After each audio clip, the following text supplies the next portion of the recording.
ओम नमो भगवते वासुदेवाय। अब तक श्रीमद् भागवत कथा के 10वें स्कंद के 50 अध्याय हम आपको सुना चुके हैं। आज 51वां अध्याय। श्री शुकदेव जी ने कहा, हे राजन, जब श्री मथुरानाथ जी सब लोगों को द्वारका भेज चुके तो प्रातःकाल आप अकेले ही बलभद्र जी को छोड़कर पीताम्बर पहने काले वन के सम्मुख जा पहुंचे।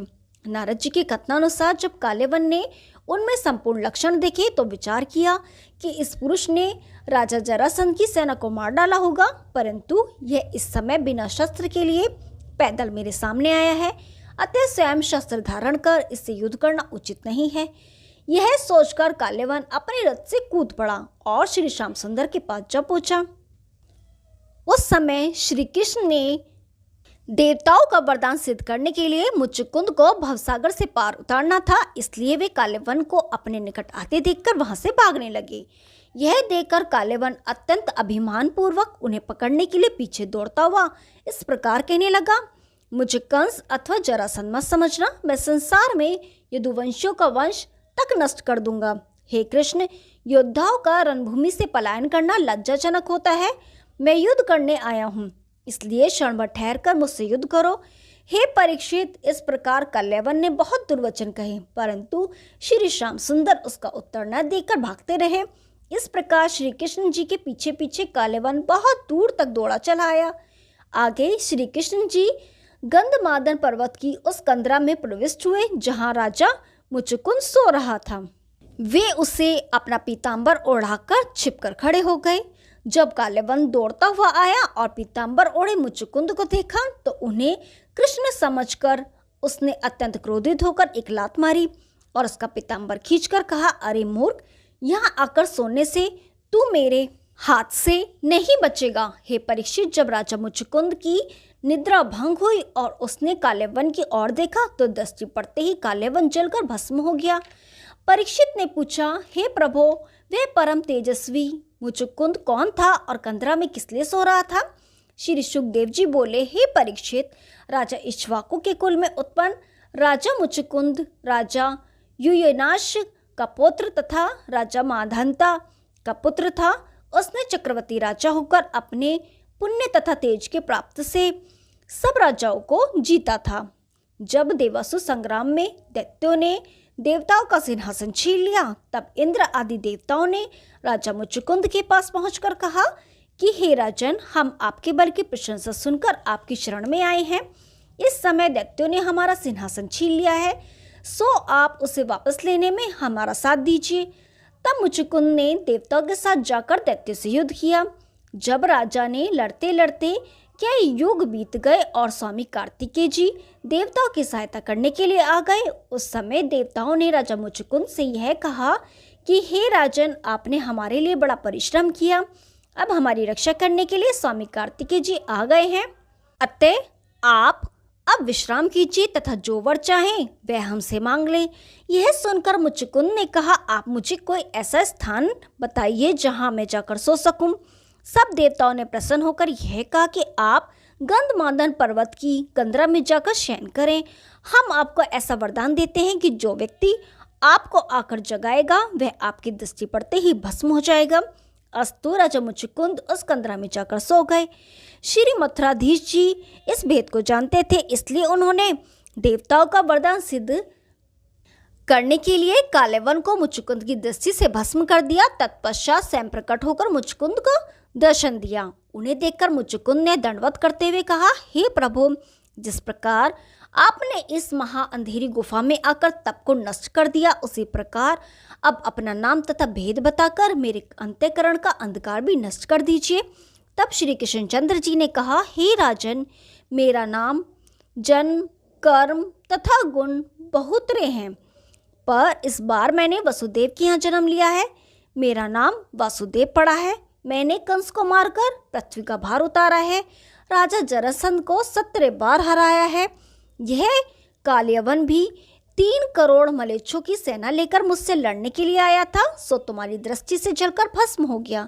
श्री हरि के मुख से ऐसे वचन सुनकर मुचुकुंद ने हाथ जोड़कर कहा, हे प्रभु, आपकी माया अत्यंत प्रबल है। आप निर्गुण तथा निराकार होने पर भी अपने भक्तों को सुख देने के लिए सगुण स्वरूप धारण करते हैं। हे प्रभु, मैं नींद में सोए रहने के कारण आपका ध्यान नहीं धर पाया। मुझे यही चिंता है कि मैं इस संसार रूपी अंधकूप से किस प्रकार बाहर निकल सकूंगा। राजा मुचुकुंद के ऐसे वचन सुनकर श्री कृष्ण ने कहा, हे राजन, तेरे ज्ञान को धन्य है, हम तुझसे अत्यंत प्रसन्न हैं। हे राजन, तूने पृथ्वी को जीतने में बहुत हिंसा की है, इसलिए बिना तप किए तेरा पाप दूर न होगा। सो तू उत्तर दिशा में जाकर तप कर। तब राजा मुचुकुंद श्री हरि को दंडवत करके जब गुफा से बाहर निकला और ब्रज में बद्रीवन में जाकर तप करने लगा, वहां हरि भक्त की महिमा से मृत्यु के उपरांत मुक्ति को प्राप्त हो गया। ओम नमो भगवते वासुदेवाय। 51वां अध्याय समाप्त हुआ। अब 52वां अध्याय। श्री शुकदेव जी बोले, हे राजन, राजा मुचुकुंद को दर्शन देकर श्री मुरली मनोहर आगे चले। उसी समय राजा जरासंध भी अपनी सेना लेकर वहां आ पहुंचा। तब श्री श्याम सुंदर उसकी भी इच्छा को पूर्ण करने के लिए बलराम जी सहित युद्ध भूमि से भागने लगी। उस समय जरासंध के मंत्री ने कहा, हे राजन, वह देखिए दोनों भाई रामकृष्ण आपके भय से भयभीत हो नंगे पांव भागे चले जा रहे हैं। अब जरासंध ने उन्हें भागते हुए देखा तो उनका पीछा करता हुआ दौड़ा तथा इस प्रकार कहने लगा, अरे तुम डरकर भागे क्यों जा रहे हो? आज तुम्हारी निकट मृत्यु आ पहुंची है। हे परीक्षित, इस प्रकार जब श्री कृष्ण तथा बलराम जी युद्ध से भागे तब जरासंध के हृदय का पिछला सब शोक दूर हो गया और वह अत्यंत प्रसन्न हुआ। जब दोनों भाई भागते भागते प्रवशक नामक पर्वत पर चढ़ गए तो जरासंध ने अपने सैनिकों को आदेश दिया कि तुम इस पर्वत को जलाकर भस्म कर दो। यह सुनकर उनके सब सैनिकों ने उस पर्वत को घेर लिया तथा लकड़ी, तेल आदि एकत्रित कर उस पर्वत के चारों ओर से ढेक कर अग्नि लगा दी। तब दोनों भाई वहां से ऐसे मार्ग से निकल गए कि किसी ने उन्हें जाते हुए नहीं देखा। दोनों भाइयों के चले जाने पर वह अग्नि स्वयं ही बुझ गए।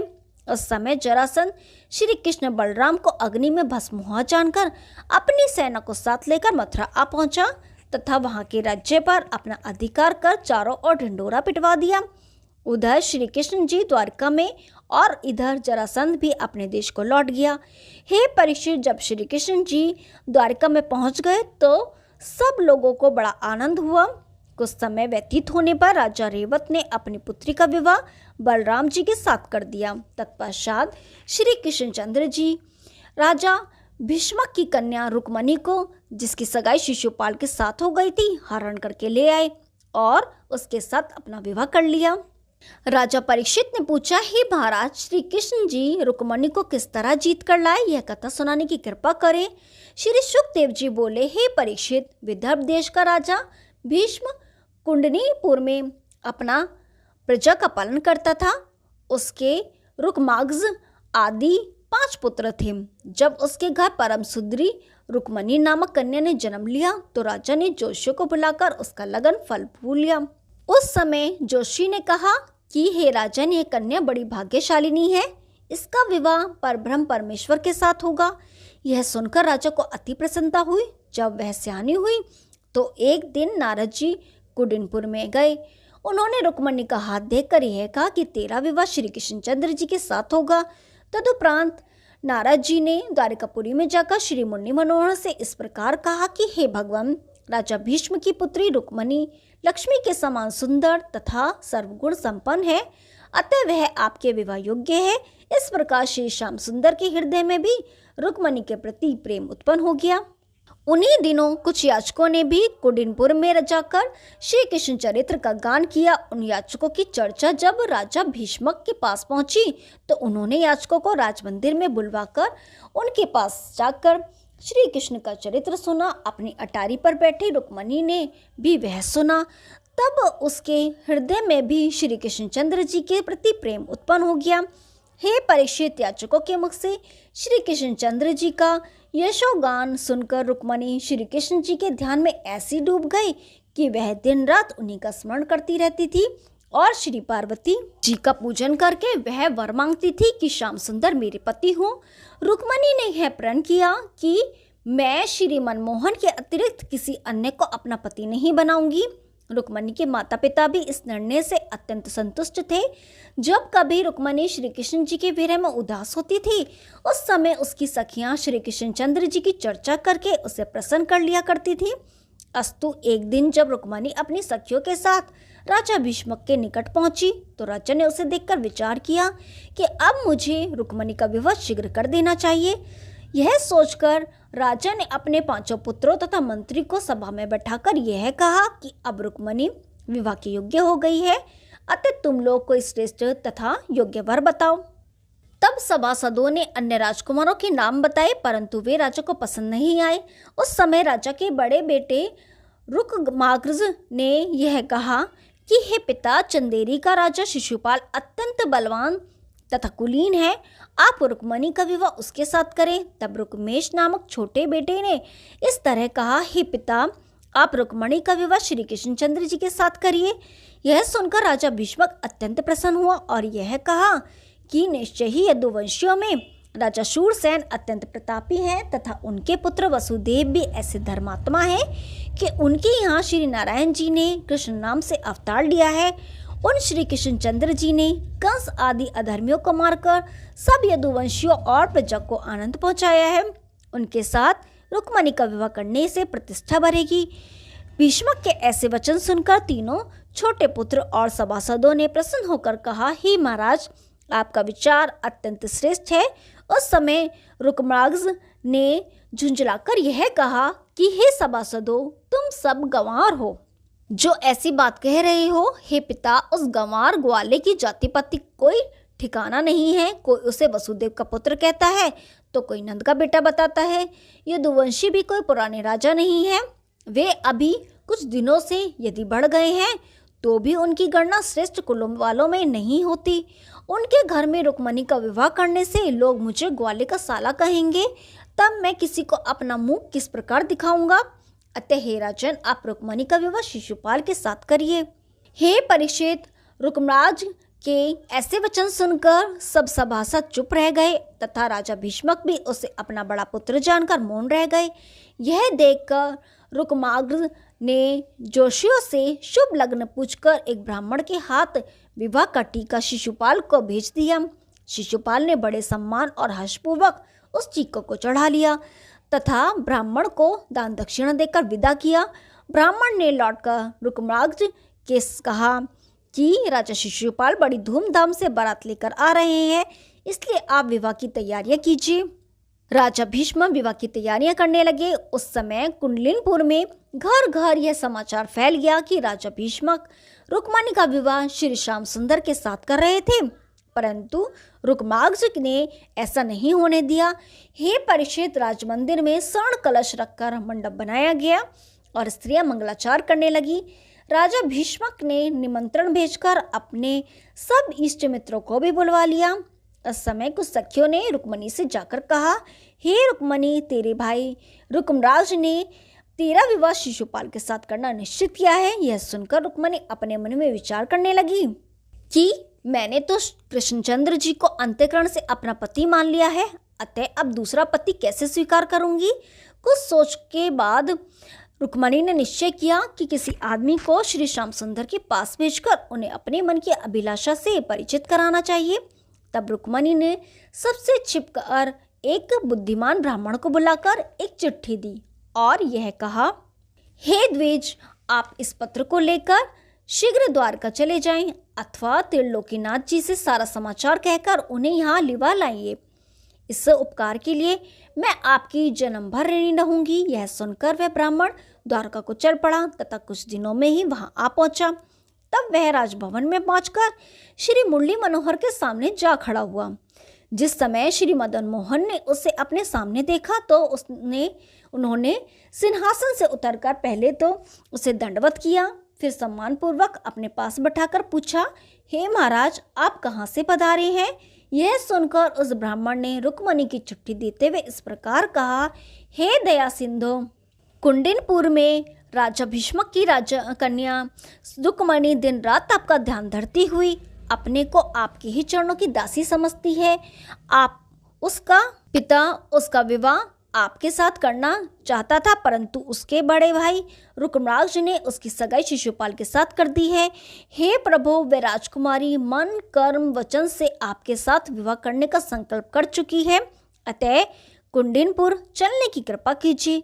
श्री कृष्ण जी ने उस पत्र को पढ़ा। उसमें लिखा था, हे देव, मैं वन वचन कर्म से आपकी दासी हो चुकी हूँ, आपके अतिरिक्त अन्य किसी को नहीं चाहती।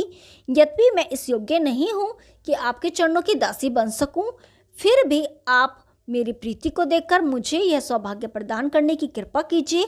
मेरा बड़ा भाई मेरा विवाह शिशुपाल के साथ करना चाहता है, परंतु मैं तो मन से आपको पति मान चुकी हूँ। हे मदन मुरारी, मैं आपके चरणों की सेवा करके रज को मस्तक पर लगाना चाहती हूँ। यदि वह पद रज मुझे प्राप्त नहीं हुई तो मैं अपना यह शरीर त्याग दूंगी। हे दीनानाथ, आप विवाह से एक दिन पूर्व ही इन ब्राह्मण देवता के साथ आ जाइए। उस दिन मैं देवी जी की पूजा करने के लिए नगर के बाहर जाऊंगी, अतः वहां से जब घर लौटूं तब भी आप मार्ग में मुझे अपने साथ ले जाइएगा। मुझे विश्वास है कि आप मुझे निराश नहीं करेंगी। मेरी लाज आपके हाथ में है। ओम नमो भगवते वासुदेवाय। 52वां अध्याय समाप्त हुआ। अब 53वां अध्याय। हे परीक्षित, इस चिट्ठी को पढ़कर श्री कृष्णचंद्र जी ने बहुत प्रसन्न होकर ब्राह्मण का हाथ पकड़ लिया और उसे एकांत में ले जाकर कहा, हे ब्राह्मण देवता, मैंने जब से नारद जी के मुख से रुक्मणी के रूप अथवा गुणों को सुना है, उसी दिन से मैं भी उससे प्रेम करने लगा हूँ। मुझे ये मालूम है कि रुक्मराज रुक्मणी का विवाह मेरे साथ नहीं होने दे रहा है, अतः आप रात्रि को तो यहीं विश्राम कीजिए, प्रातःकाल मैं आपके साथ चलूंगा। हे ब्रह्ममूर्ति, जिस प्रकार अग्नि संपूर्ण वन को भस्म कर देती है, उसी प्रकार मैं शत्रुओं की संपूर्ण सेना को जीतकर रुक्मणी को ले आऊंगा। द्वारकानाथ जी की यह बात सुनकर उस ब्राह्मण को धीरज हुआ। प्रातःकाल होने पर श्री मुरली मनोहर ने दारुक सारथी द्वारा रथ मंगवाया और उस पर ब्राह्मण देवता सहित बैठकर कुंडिनपुर को प्रस्थान किया। जल ब्रभजी ने यह समाचार सुना कि श्री कृष्णचंद्र जी अकेले ही कुंडिनपुर गए हैं, तो उन्होंने राजा उग्रसेन के पास जाकर कहा कि हे महाराज, हमने सुना है कि राजा शिशुपाल रुक्मणी से विवाह करने के लिए कुंडिनपुर पहुंचेगा तथा श्री श्याम सुंदर का उनसे भयंकर युद्ध होगा। इसलिए यदि आप आज्ञा दें तो हम लोग भी उनकी सहायता को जाएं। राजा उग्रसेन बोले, हे बलभद्र, तुम मेरी संपूर्ण सेना के साथ शीघ्र जाओ। श्री कृष्णचंद्र तुम्हें मार्ग में ही मिल जाएंगे। यह सुनकर बलभद्र सेना ले मार्ग में श्री कृष्ण जी से जा मिले और उनसे यह पूछने लगे कि आप इस प्रकार अकेले क्यों आए। उस समय श्री कृष्णचंद्र जी ने यह उत्तर दिया, हे भैया, रुक्मणी की व्याकुलता के कारण मुझे ऐसा करना पड़ा। अस्तु, जिस दिन शिशुपाल की बारात जाने वाली थी, उसी दिन वे भी कुंडिनपुर जा पहुंचे। वहां जाकर यह देखा कि सब और मंगलाचार तथा सजावट हो रही है। प्रभु श्री कृष्णचंद्र जी राजा भीष्मक के बाग में जाकर ठहर गए और उस ब्राह्मण से यह बोले कि तुम रुक्मणी के पास जाकर हमारे आवागमन का समाचार कह दो, जिससे उसे धैर्य हो जाए। उधर बारात के आगमन का समाचार सुनकर राजा भीष्मक अपनी सेना साथ लेकर बारात की आवागमनी करने के लिए चले और राजमंदिर में स्त्रियां मंगलाचार करने लगी। राजा ने बारात को जनवासे में ठहराकर भोजन के लिए उत्तम पदार्थ भेज दिए तथा इधर पुरोहित ने रुक्मणी के हाथ में कंगना बांध दिया। हे परीक्षित, रुक्मणी को श्री श्याम सुंदर के आने का समाचार प्राप्त नहीं हुआ था, अतः वह चिंता करने लगी कि क्या कारण हुआ जो श्री श्याम सुंदर अभी तक नहीं पधारे। तभी ब्राह्मण ने कहा, हे रुक्मणी, श्री श्याम सुंदर यहाँ बाग में ठहरे हुए हैं। उनके पीछे पीछे बलराम जी सेना सहित चले आ रहे हैं। ब्राह्मण के मुख से यह वचन सुनकर रुक्मणी अत्यंत प्रसन्न होकर ब्राह्मण से इस प्रकार कहने लगी, हे देवता, आपने श्री मुरली मनोहर के आवागमन का समाचार सुनाकर मुझे जो प्रसन्नता प्रदान की है, उसके बदले यदि मैं तुम्हें तीनों लोकों की संपत्ति भी दे दूं तो भी मैं उद्दृढ़ नहीं हो सकती हूँ। इतना कहकर जैसे ही रुक्मणी ने उस ब्राह्मण की ओर कृपा दृष्टि से देखा, वैसे ही उसके घर लक्ष्मी का निवास हो गया। तदुपरांत वह ब्राह्मण आशीर्वाद देकर वहां से लौटकर राजा भीष्मक के पास जा पहुंचा और उन्हें श्री श्याम सुंदर के आगमन का समाचार कह सुनाया। उसे सुनकर राजा अत्यंत प्रसन्न हो रत्नाभूषणों की भेंट लेकर उनके चारों छोटे पुत्रों सहित श्री श्याम सुंदर के समीप जा पहुंचे और हाथ जोड़कर इस प्रकार कहने लगे, हे प्रभु, आपने यहाँ पर धार कर मुझे अपने दर्शन से कृतार्थ कर दिया है। आप अंतर्यामी हैं, अतः मेरे इस मन का सब हाल जानते हैं, फिर अधिक क्या कहूँ। इतना कहकर राजा ने उनके ठहरने आदि का उत्तम प्रबंध किया और उनके लिए भोजन आदि की सामग्री भिजवा दी। तदुपरांत जब कुडिनपुर वासियों ने उन दोनों भाइयों के आगमन का समाचार सुना, तब सब लोग आपस में इस प्रकार चर्चा करने लगे कि हे भाइयों, रुक्मणी के योग्य वर तो श्री श्याम सुंदर जी ही हैं। ईश्वर ऐसा करे कि इन्हीं के साथ रुक्मणी का विवाह हो। अस्तु, जब 4 घड़ी दिन शेष रहा तो श्री श्याम सुंदर और बलराम जी कुडिनपुर की शोभा देखने के लिए रथ में बैठकर नगर में गए। वे जहाँ जहाँ भी पहुँचते थे, वहाँ के स्त्री पुरुष उनके दर्शन कर इस प्रकार कहते थे कि यदि श्री नारायण जी के साथ रुक्मणी का विवाह हो तो हम सब भी इन जैसे संबंधी को पाकर धन्य हो जाएं। संध्या होने पर दोनों भाई शिशुपाल आदि की सेना को देखकर लौट आए। हे परीक्षित, जब रुक्माग्ज ने इन दोनों भाइयों के आने का समाचार सुना तो बहुत क्रोध करके अपने पिता के पास जाकर यह कहा कि हे पिता, तुम हमें यह सत्य बताओ कि कृष्ण बलराम को यहाँ किसने बुलाया है। यह सुनकर राजा भीष्मक बोले, हे बेटा, मैंने उन्हें नहीं बुलवाया है। तब रुक्माग्ज ने शिशुपाल और जरासंध के पास जाकर यह कहा, यहाँ कृष्ण और बलराम भी आए हुए हैं, अतः तुम अपने सेनापतियों को सावधान कर दो। हे परीक्षित, श्याम सुंदर अथवा बलराम जी का नाम सुनकर जरासंध ने रुक्माग्ज को यह उत्तर दिया, हे मित्र, इन दोनों भाइयों ने कंस को मार डाला, अब वे यहाँ भी उपद्रव किए बिना नहीं मानेंगे। इन्होंने मेरे 23 अक्षौहिणी दल का 17 बार संहार किया। जब मैं 18वीं बार फिर से इनसे युद्ध करने को गया, उस समय वे दोनों भागकर ऊंचे पर्वत पर चढ़ गए। जब मैंने उस पर्वत में आग लगवा दी तो ये वहां से न जाने किस प्रकार बचकर निकल गए और अब द्वारका में जाकर रह रहे हैं। जरासंध के वचन सुनकर रुक्माग्ज ने अभिपूर्वक कहा, हे जरासंध, तुम इनके इतने भयभीत क्यों हो रहे हो? तुम किसी प्रकार की चिंता मत करो, उन्हें हम अकेले ही भगा देंगे। हे परीक्षित, शिशुपाल और जरासंध को धैर्य बंधाकर रुक्माग्ज अपने घर लौट गया।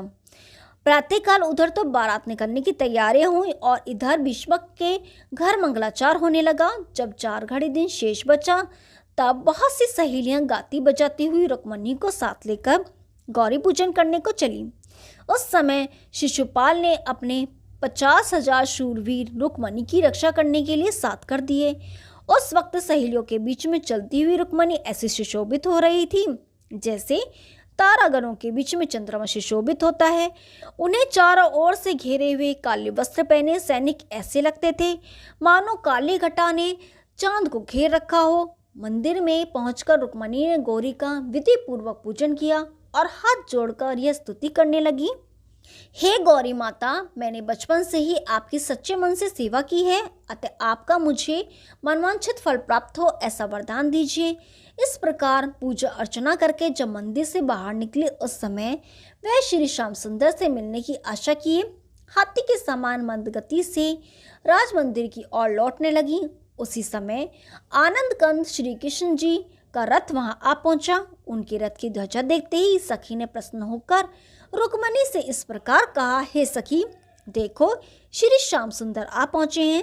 सखी के मुख से ऐसे वचन सुनकर जब रुक्मणी ने प्रसन्न हो अपने मुख से घूंघट उठाया तो उन्हें श्री कृष्णचंद्र जी अपने सामने ही खड़े हुए दिखाई दिए।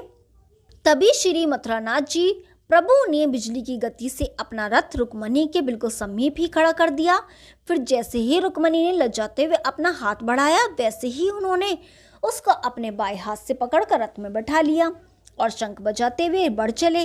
उस समय रुक्मणी अपने व्रत पूजन आदि के सभी फल प्राप्त हुए जानकर पिछले सब शोक भूल गई। जरासंध तथा शिशुपाल के शूरे मुंह ताकते ही रह गए और श्याम सुंदर उन सब के बीच में से रुक्मणी को उठाकर इस प्रकार ले गए जैसे सिंह गीदड़ों के झुंड से निर्भयता पूर्वक घुसकर अपना आहार उठा ले जाता है। देखते ही देखते श्री कृष्णचंद्र जी का रथ दूर निकल गया। तब सब योद्धागण सावधान होकर उनके पीछे दौड़े। उस समय बलभद्र जी ने यह देखकर कि कृष्णचंद्र जी रुक्मणी को रथ पर बैठाकर द्वारका की ओर ले जा रहे हैं, अपनी सेना को साथ लेकर उनकी रक्षा करने के लिए उनके समीप जा पहुंचे। उस समय रुक्मणी को घबराई हुई देखकर श्री श्याम सुंदर ने इस प्रकार कहा, हे रुक्मणी, तू चिंतित मत हो, मैं द्वारका पहुंचकर तेरे साथ शास्त्रानुसार विवाह करूंगा। इतना कहकर श्री द्वारकानाथ ने अपने गले की माला उतारकर रुक्मणी को पहना दी। ओम नमो भगवते वासुदेवाय। 53वां अध्याय समाप्त हुआ। कल 54वां अध्याय शुरू करेंगे। तब तक के लिए नमस्कार।